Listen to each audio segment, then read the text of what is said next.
Imagine walking into a dealership with $80,000 of your hard-earned money, ready to buy a piece of American freedom. You expect the earth-shattering rumble of a supercharged V8.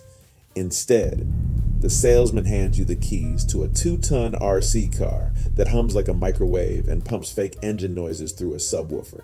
This isn't a dystopian nightmare. This is happening right now across America. Stellantis, the European megacorporation controlling Dodge, has systematically murdered the legendary Hemi V8. They traded a century of Detroit muscle for a soulless electric appliance, betraying the most loyal fan base in automotive history. But it gets worse.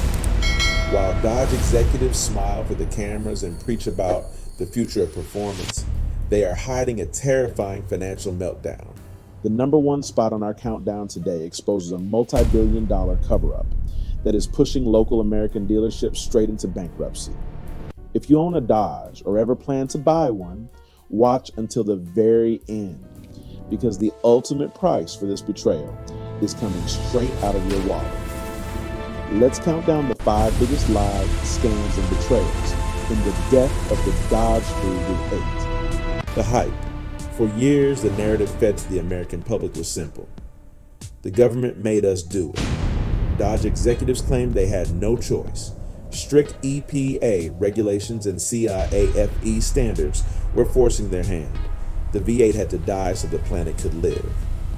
They promised that stepping away from the Hemi was a necessary sacrifice, and that their new brotherhood of muscle would seamlessly transition into the EV era.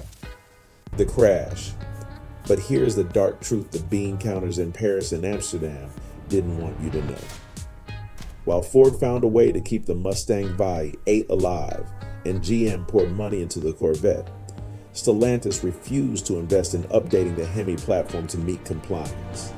This price is Instead of insane. My wallet's completely empty. Cheapest, I can't most afford this cynical sterile route EV possible. dream. Execution. They bought billions of dollars in carbon credits from Tesla just to buy time, while refusing to spend a dime engineering a cleaner V8. They didn't kill the Hemi because of the environment. They killed it because they were greedy. The aftermath. The consumer is left holding the bag. You're now expected to pay a massive premium for an electric vehicle you never asked for, built by a company that prioritized European profit margins over American heritage. Your classic Hemi is now an orphan platform, and as we'll see, the alternatives they offered were nothing but a slap in the face. But wait. Before they forced the EV down our throats, they decided to bleed the fan base dry one last time. The hype. To honor the end of the V8, Dodge announced the Last Call series. 7 special edition models, culminating in the 1,025 horsepower Demon 170. Dodge promised this was a love letter to the fans, a final glorious send-off for the internal combustion engine. They hyped it as the ultimate collector's item, promising fair allocations and a celebration of horsepower. The crash. It wasn't a celebration. It was a calculated predatory cash grab. The moment these cars were announced, the dealership network turned into a cartel. Real stories flooded the internet. Guys who had bought 5-6 Dodges in their lifetime were suddenly hit with $50,000, $80,000, and even $100,000 dealer markups.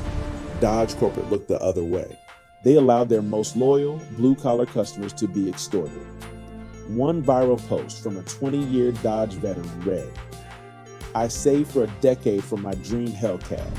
The dealer wanted $40,000 over MSRP and laughed in my face.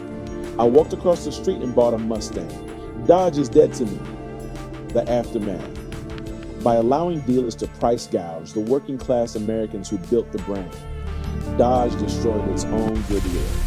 Those last call cars are now sitting in climate-controlled garages of ultra-rich speculators, while the average guy got completely priced out of the brand. They burned the bridge with their core demographic just months before asking those same people to buy an electric car. The hype. Knowing that EVs would be a tough sell, Dodge offered a compromise. The Hurricane Inline-6 twin-turbo engine. They promised it would be lighter, more efficient, and produce more horsepower than the outgoing 5.7 and 392 Hemis. It was marketed as the modern marvel that would make you forget the V8 ever existed. The crash, there is no replacement for displacement, and there is certainly no replacement for reliability. The Hurricane engine is a hyper-complex, heavily stressed, twin-turbo nightmare. You're replacing a simple, bulletproof pushrod V8 with a mechanic's worst nightmare. Early reports from Jeep and Ram owners who got the Hurricane first are terrifying. We are talking about internet forums filled with horror stories of early oil leaks, turbo failures, and a power delivery that feels completely hollow. It doesn't have the low-end grunt of a Hemi. It sounds like a muffled vacuum cleaner. The aftermath. If you buy a 6-cylinder Dodge Charger hoping for muscle car thrills, you are buying a depreciation ride. The complexity of these engines means that once the warranty expires, the repair bills will financially ruin you. Dodge didn't give you a better engine. They gave you a disposable appliance that will be worth scrap metal in a decade. You might think lying about an engine is bad, but it is absolutely nothing compared to the psychological insult Dodge engineered next. It's a feature that made the entire automotive world laugh out loud. The hype. Dodge knew that electric cars are completely silent, and silence doesn't sell muscle cars. So they spent millions of dollars engineering their Fratzonic chambered exhaust. They hyped it up as a revolutionary acoustic system that pushes air through chambers to create a 126 decibel roar, matching the volume of a Hellcat. They promised it would deliver the visceral feel of a real muscle car. The crash. It is the biggest joke in the modern automotive industry. When Dodge finally revealed the sound, the internet exploded in laughter and pure anger. It doesn't sound like a Hellcat. It sounds like a PlayStation 2 sound effect mixed with a dying mountain lion. It is a synthetic, artificial lie. You are driving a giant battery pack that is playing make-believe. Real gearheads don't want a speaker system bolted to the bumper pretending to be an engine. It's insulting to the intelligence of a grown man. The aftermath. The Fratzonic exhaust became a symbol of everything wrong with corporate America. It is a fake solution to a problem nobody asked for. By trying to trick their audience, Dodge proved they fundamentally do not understand the psychology of their own buyers.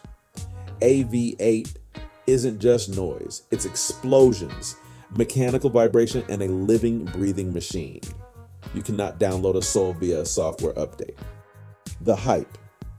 Throughout this entire transition, Stellantis executives sat in their European headquarters, projecting massive EV sales.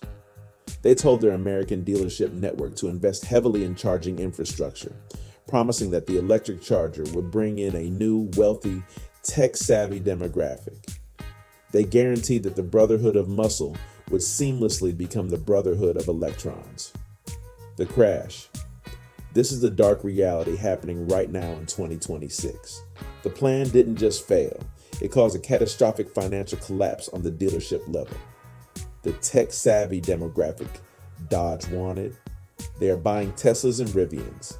They don't want a Dodge. And the loyal Dodge fans, they completely abandoned the brand. Sales have fallen off a cliff. Dealership lots are turning into graveyards. We're seeing real stories from inside the network. General managers panicking because they have dozens of expensive, heavy EVs sitting on the lot for over 200 days, gathering dust. The floor plan interest rates are bleeding these small business owners dry. To make matters worse, the residual values of these EVs are crashing. If you buy one today for $75,000, you will be underwater on your loan by $30,000 the second you drive it off the lot. Here is an anonymous quote from a Dodge dealer principal in the Midwest. Stellantis killed our golden goose. For 10 years, the Hemi paid my employees' mortgages. Now, they force me to stock electric cars my customers actively hate, and I'm losing tens of thousands of dollars a month just paying the interest on the unsold inventory. The brand is committing suicide. The aftermath. Dodge didn't just betray you, the consumer. They betrayed the American workforce that sells and services their vehicles.